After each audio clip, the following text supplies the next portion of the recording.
in any good financial plan, the role of the financial advisor is one of the most important roles that, and relationships that any person has to work out.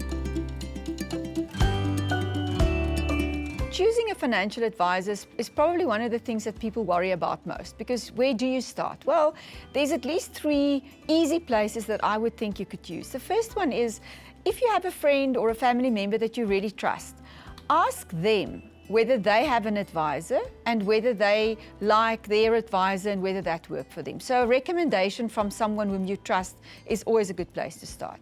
Secondly, you can also look on the Momentum website and go and search for Find an Advisor, and there you will find a list of advisors. Often you can narrow it down to advisors in the area that you live, but what you then have is, you know that it's someone that we trust and also someone where we've already done our homework about their licensing, what they specialize in and so forth.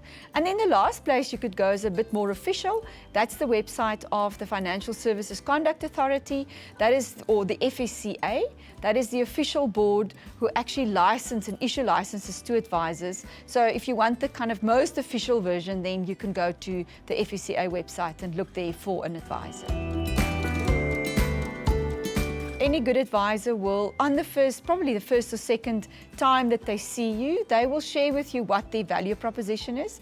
They will share with you how much they will charge you for the services, how often you will see them. And that's very important to also understand what kind of services advisors do. Sometimes you get advisors who specialize in investments, but they don't really do anything else. That's also important, to have a conversation about what they can offer you and what your needs are. Honesty with your financial advisor is absolutely important. Not only about your health, because that's very important information, because the advisor needs to share it with the insurance company if you take out insurance, whether that is about your health, about even your short-term needs. But it's also very important that you're very honest with them around your financial situation. If you have too much debt, they need to help you to work around that.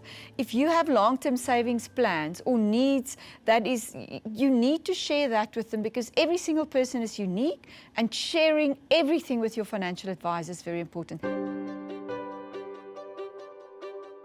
The reason why I think that having a financial advisor as your partner on your journey towards reaching your goals is so important is the fact that every human being, every single one of us, are quite emotional when we think about our own financial position, when we think about our own money. And the role of the financial advisor there is so important, because they are the one that is rational. They don't get emotional about your situation. They can bring you the rational plan. They make sure you have a plan. And in a way, you could say that your financial advisor acts as the compass that is going to help keep you on course to reach your financial goals over time. So for me, one of the most important decisions and relationships is that relationship with your financial advisor.